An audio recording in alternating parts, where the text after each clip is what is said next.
आप देख रहे हैं एसडीएम न्यूज़। मैं हूं रियाद अंसारी। इस वक्त मैं महाराष्ट्र के तारीखी शहर औरंगाबाद से बात कर रहा हूं और आज का जो मेरा विषय देखिए, पढ़े लिखे जो बेरोज़गार नौजवान हैं उनके लिए है। आने वाले 4 तारीख को एमआईटी कॉलेज के अंदर एक बहुत बड़ा रोज़गार बढ़ावा जॉब फेयर रखा गया है। इसके अंदर कम से कम 100 से ज़्यादा बड़ी बड़ी कंपनियां के ज़िम्मेदार आने वाले हैं और जो पढ़े लिखे बेरोज़गार है उनका सिलेक्शन होने वाला है।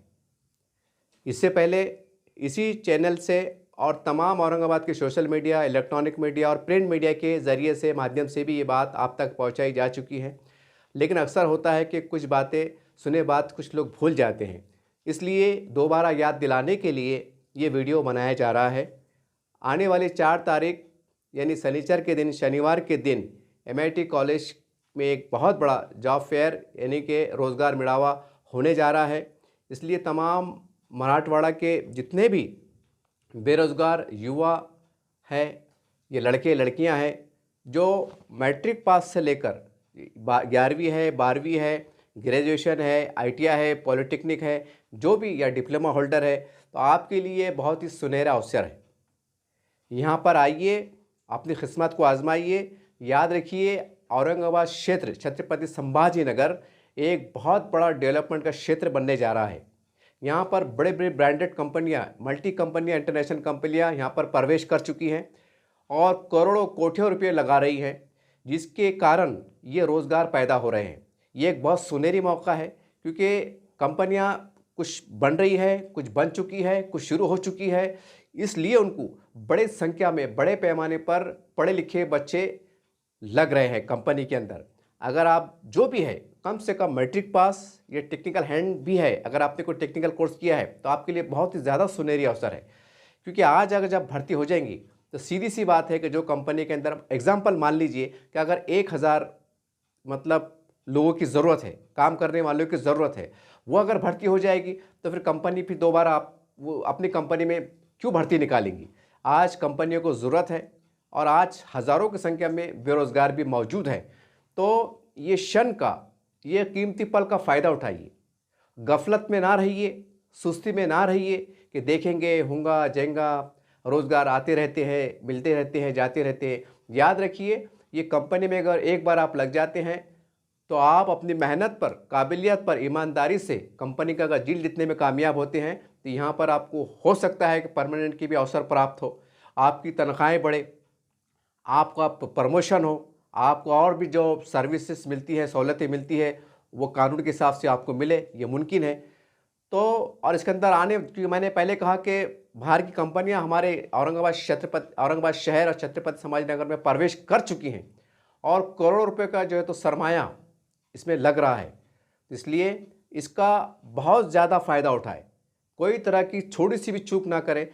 अक्सर मैं आपको उदाहरण के तौर पर मैं कहना चाहता हूँ, अक्सर हम देखते हैं, समाचार पत्रों में पढ़ते हैं, यहाँ तक कि कुछ नेताओं भी कहते हैं कि हमारे महाराष्ट्र में, औरंगाबाद शहर में यूपी, बिहार, बंगाल के लोग आए हैं, यहाँ पर उन्होंने रोज़गार पे कब्ज़ा जमाया है, ऐसे आरोप लगते हैं। हालांकि बिहार, यूपी, बंगाल हमारे भारत का अटूट अंग है, ये हमारे भारत के नागरिक है, ये हमारी भाई बहन है।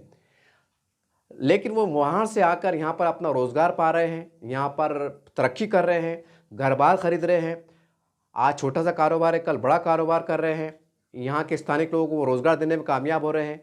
तो उसको लेके बहुत से लोग आरोप लगाते हैं कि भाई बाहर के लोगों को रोज़गार मिल रहा है, यहाँ के जो स्थानिक लोग हैं औरंगाबाद शहर के या मराठवाड़े के, इनको नज़रअंदाज किया जा रहा है। इस पर कुछ राजकीय बातें भी हो जाती हैं। तो उनके लिए भी मैं कुछ ख़ास तौर से कहना चाहता हूँ कि देखिए, बिहार, बंगाल और यूपी के लोग बड़े मेहनती होते हैं।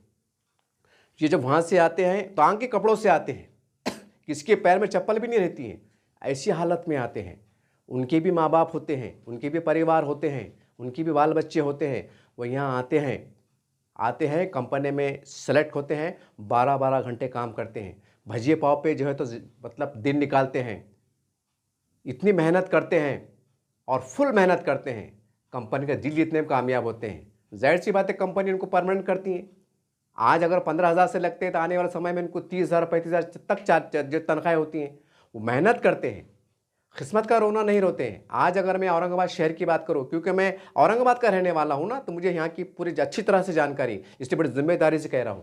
अधिकतर, सबकी बात नहीं करूंगा, लेकिन 60-70% हमारे नौजवान सुस्ती काहिली का शिकार है। वो चाहता है कि मुझे आरामदेह जो है तो नौकरी मिले, सर्विस मिले, मतलब कम टाइम में ज़्यादा पैसा मिले, ऐसी भावना, ऐसी सोच बन चुकी है। तो मेरी आपसे बड़ी निम्रतापूर्वक हाथ जोड़ के गुजारिश है कि देखिए, उठिए, अपने भविष्य को बनाइए, अपने माता पिता का सहारा बनिए। अगर आप युवा हैं, अगर आपकी शादी नहीं हुई है, तो याद रखिए, जाहिर सी बात है, साल 2 साल में फिर शादी का अवसर आता है। अगर कोई नौजवान 20 साल का है, तो जाहिर सी बात है उसकी कम से कम 23 साल, 24 साल, 25 साल में शादी होने वाली है। तो ये आपके जीवन को बदलने के लिए और जीवन कामयाब बनाने के लिए एक सुनहरी अवसर है। उठ खड़िए और मेहनत का जुनून लेकर, एक जज्बा लेके आगे बढ़िए।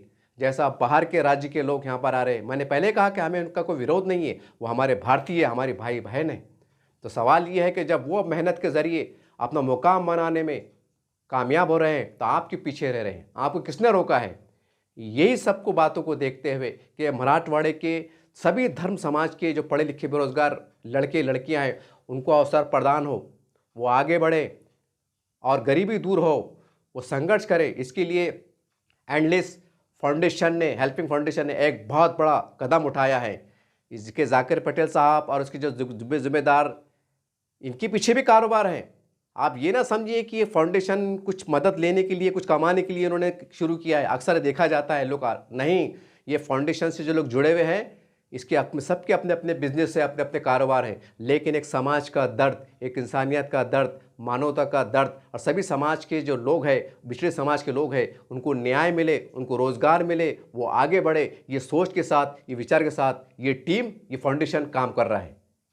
ये आपसे कोई 2 पैसे नहीं कमा रहा है, बदले में सिर्फ इतना चाहता है कि आप कामयाब हो। बदले में सिर्फ आपसे आशीर्वाद चाहता है, आपसे दुआ चाहता है कि आप दुआ दीजिए कि हम और समाज के अंदर काम करें, और हम महाराष्ट्र के लिए काम करें, और हम मराठवाड़े की प्रगति के लिए काम करें। ये विचार के साथ फाउंडेशन चल रहा है।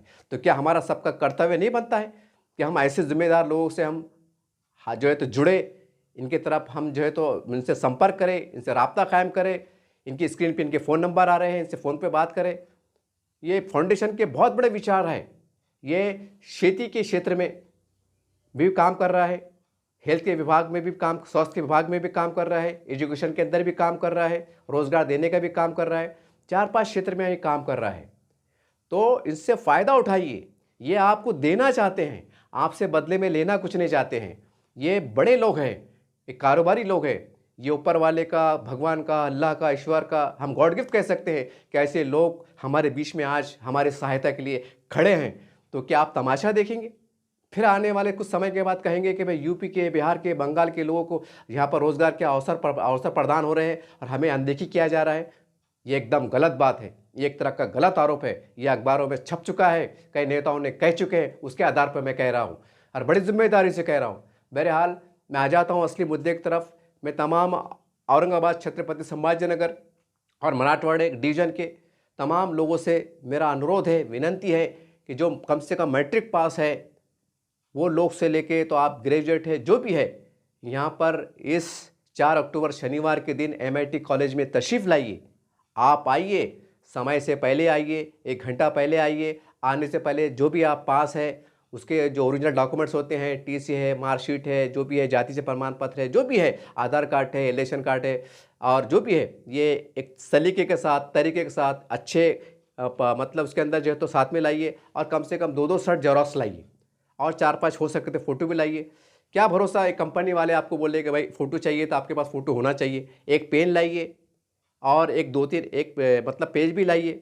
कुछ लिखने की अगर ज़रूरत हो, एप्लीकेशन हुई कि भाई अगर फ़र्ज़ करो उन्होंने कहा कि भाई दीजिए या दोबारा दीजिए, तो एक पेन, एक सादा जो तो ब्लैंक पेज जिसको हम कह सकते हैं, एक 2-5 रुपये के वो भी लाइए। हालांकि वहाँ सब चीज़ उपलब्ध रहेंगी, लेकिन फिर भी एहतियात के तौर पे आप ला लीजिए ताकि आपको तकलीफ़ ना हो। पेन लाइए और उसके बाद जो है तो एक अच्छा सा बैग लाइए।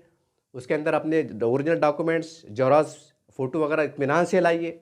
वक्त से पहले आने की कोशिश कीजिए, कोई गड़बड़ी ना कीजिए। अगर आप दूर से आ रहे हैं, भाई ग्रामीण से आ रहे हैं, दूसरे ज़िले से आ रहे हैं, तो सोचिए कि आप औरंगाबाद में कब पहुंचने वाले हैं। रेल के ज़रिए, बस के ज़रिए उसका अंदाज़ा लगाइए। उससे 2-1 घंटे पहले पहुंचने की कोशिश कीजिए क्योंकि बारिश का भी महीना चल रहा है और बारिश कब आ जाए और कितनी मूसलाधार आ जाए ये भी बता नहीं सकते हैं, क्योंकि ये बारिश के एंडिंग में बारिश बहुत होती है। तो सब सुविधा के साथ आइए, रेनकोट भी लाइए, हो सका तो एक छोटी मोटी मतलब छतरी भी लाइए, ताकि बाय द वे ऊपर वाला ना करे उस दिन अगर बारिश अगर हो जाए तो फिर आप क्या करेंगे। तो आपके पास छतरी भी होना चाहिए, रेनकोट भी ला लीजिए अपने बैग के अंदर एक रेनकोट, एक मतलब छतरी और ये सब चीज़ों के साथ आइए, इत्मीनान से आइए, आराम से आइए। अगर बाहर से है तो आसे वक्त जो है तो अगर आप मतलब एक गरीबी रेखा में आते हैं, गरीब परिवार से आते हैं, तो कोई इसकी बात नहीं है, कोई संकोच की बात नहीं है। आते वक्त 1-2 टाइम का टिफ़िन बना के नाश्ता लाइए। हमारे पास बाजरे की रोटी है, जवारी रोटी है, जो भी है, मिर्ची है, ठेसा है, क्योंकि यही लोग आगे बढ़ते हैं। क्योंकि ग्रामीण से लोग आते हैं, ये रोज़ खाते हैं, भाजी ठेसे में जीवन गुजरता है। तो संकल्प लीजिए, आते वक्त 2 टाइम का टिफ़िन सुबह और दोपहर का। अगर मान लीजिए अगर 2 बजे तक आपका नंबर आता है, हज़ारों लोग आने वाले हैं, हज़ारों मतलब जो कैंडिडेट आने वाले हैं। अगर लाइन लगे, अगर इंटरव्यू में 5-5 6-6 मिनट टाइम हो और मान लीजिए कि 2 बजे के बाद ऐलान हो कि भाई लंच टाइम है, फिर 3 बजे ये अधिक मतलब जो कंपनी के जिम्मेदार है, मैनेजर है, सुपरवाइज़र जो भी है, वो फिर आपसे मुलाकात करेंगे, फिर आपसे जो है तो इंटरव्यू कवर करेंगे। तो हो सकता है आपको भूख भी लगे, तो ऐसे इसके लिए आप साथ में टिफ़िन ला लीजिए, साथ में जो भी है आपका 2-5 रोटी ला ली, ताकि वो मतलब दोपहर में और शाम में भी काम आ जाए। ताकि आप जब वापस जाए, अगर आप दूर से आ रहे हैं तो आपको, क्योंकि बाहर खाना थोड़ा महंगा मिलता है, अगर आपके पास पैसे की कमी है तो आप साथ में खाना ला लीजिए, एक पानी की बोतल ला लीजिए, ताकि अगर आप नंबर में हैं, अगर आपको प्यास लगे तो आपको पीने का पानी काम आ जाए। हालांकि वहाँ पर हर तरह की ज़रूरत रहेंगी, पानी की हल्के फुल्के सब इंतजाम रहेंगे, लेकिन फिर भी आप ला लीजिए।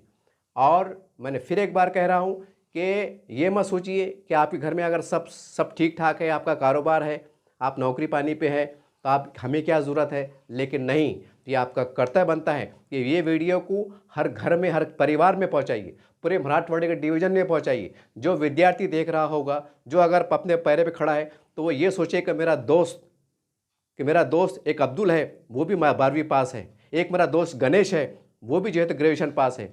ये भी हमारी बहुत बड़ी एकता देखी जाती है। तो स्कूल कॉलेज के अंदर सभी धर्म समाज के लोग पढ़ते हैं, तो अपने अपने मित्रों को, अपने अपने दोस्तों को व्हाट्सअप कीजिए, कॉल कीजिए, और ये वीडियो लिंक मैं आपको शेयर कर रहा हूँ, इसको अपने ग्रुपों में डालिए और ये सोच के डालिए कि मेरे माध्यम से अगर किसी बेरोज़गार को रोज़गार मिल जाता है, ये भी पुण्य का काम है, ये भी एक अच्छा काम है। आज नौजवानों में बेरोज़गारी बढ़ी हुई है, तो मायूसी फैली हुई है, और उसके कारण भी जो है तो कुछ बुराइयाँ समाज में फैल रही है, जैसा नशा बढ़ रहा है, कुछ वारदात मार धाड़ की घटनाएँ बढ़ रही है, कुछ अलग अलग तरह की घटनाएँ, अप्रिय घटनाएँ घट रही हैं। तो इसका एक सलूशन ये भी है कि अगर यही बच्चे, युवा जो मायूस हो रहे हैं, इनको अगर रोज़गार, इनको हाथों को रोज़गार मिल जाए, तो ये इनके जीवन में खुशहाली आएंगी, इनके परिवार के अंदर परिवर्तन आएगा, ये विकास की ओर जाएंगे। इससे हमारा समाज बढ़ेगा, हमारा राज्य बढ़ेगा, ये बहुत कुछ हो सकता है। तो इसको अपना कर्तव्य समझिए। ये मत बोलिए कि व्हाट्सएप पे ये न्यूज़ आ गई है, हमारे कुछ काम की नहीं है। बल्कि अगर आप जो भी आप समाज से आते हैं, जो परिवार से आते हैं, तो यह वीडियो देखने के बाद आप ये सोचिए कि भाई मेरा कोई मित्र है, कोई मेरा पड़ोसी है, कोई मेरा शेजारी है, कि मैं उन परिवार तक ये वीडियो सेंड कर दूं, ताकि उनके बच्चा जो बेरोज़गार है, कोई 12वीं पास है, ग्रेजुएशन पास है, आपको पता होता है अपने नातावाइक में, रिश्तेदारी में, पड़ोस में कौन सा बच्चा बेरोज़गार है, कौन सा बच्चा पढ़ा लिखा है, तो उनको फ़ोन करके ख़ास तौर से बोलिए कि ये वीडियो मैं आपको लिंक भेज रहा हूँ, इसको पूरा सुनिए, और इसके ऊपर एड्रेस भी आ रहा है, वहाँ पर पहुँचने की कोशिश कीजिए। अगर आप औरंगाबाद शहर से बाहर से हैं, ज़िले से हैं, तो जैसा मैंने पहले कहा कि आपका आने का आप जैसे शनिवार के दिन है वो, तो वहाँ तक आप कब पहुँचेंगे, आपकी ट्रेन कब आएगी, आपकी बस कब आएंगी, आप वहाँ से कब निकलेंगे, पूरी तैयारी के साथ, पूरा फ्रेश होके, एकदम बेहतरीन इस्त्री कपड़ों के साथ, छोटी मोटी नाश्ते पानी की तैयारी के साथ, पानी की व्यवस्था के साथ। और चूँकि मैंने पहले कहा, फिर एक बार रिमाइंड के तौर पे कह रहा हूँ कि भाई ऊपर वाला ना करे, अगर उस टाइम बारिश अगर हो जाए, रिमझिम हो जाए, ज़ोर से हो जाए, तो साथ में अगर आपके पास रेनकोट है तो वो भी लाइए, छतरी भी लाइए, और पानी की बोतल भी लाइए। पूरी तैयारी, छोटी मोटी तैयारी चाहिए, ताकि आपको सफ़र के दौरान आने में जाने में कुछ तकलीफ ना हो। और फिर एक बार आखिरी में जाते जाते, 4 अक्टूबर दिन है शनिवार का, bid bypass road, MIT college. याद रखिए, ये एंडलेस फाउंडेशन ये आपके लिए, आपका इंतज़ार कर रहा है। इनके जिम्मेदारों ने 100 से ज़्यादा कंपनियों को, लोगों को संपर्क किया है। ज़रा कल्पना कीजिए, ज़रा सोचिए कि कंपनियों के पास जाना, उनसे मिलना, उनसे समय निकालना, उनको अपने पास इनवाइट करना, ये बहुत बड़ा काम है। ये छोटा मोटा काम नहीं है कि कंपनी आपके पास चल के आती हैं। तो इस शुभ अवसर का लाभ लीजिए और एक दूसरे की मदद कीजिए। अगर अगर आप रोज़गार हैं तो ये मत सोचिए, अगर आपने किसी दोस्त को, किसी दोस्त के बच्चे को या पड़ोस को भी अगर इस रोज़गार में दिलाने का प्रयास किया, सहकार्य किया, मदद का ज़रिया बने, ये भी एक पुण्य का काम, नेक का काम है। तो उठिए और इस मैसेज को घर घर पहुंचाइए और संकल्प लीजिए कि हमारे पड़ोस का बच्चा, हमारे पहचान वालों का बच्चा अगर बेरोज़गार है, अगर हमारी कोशिश से उसको रोज़गार मिल जाता है, एक बहुत बड़ा काम हो जाएगा। आइए और रोज़गार पाने के लिए 4 अक्टूबर दिन है शनिवार, शनिचर का दिन, MIT कॉलेज ये परिसर और 100 से ज़्यादा कंपनियां आए मेरे नौजवानों जो बेरोजगार है, जो पढ़े लिखे, आपको वेलकम कर रहे हैं, आपको बुला रहे हैं। इस शुभ अवसर का लाभ लीजिए, कहीं ऐसा ना हो कि बाद में पछताना पड़े, फिर ऐसा ना हो कि कहीं देर हो जाए। आइए, वेलकम।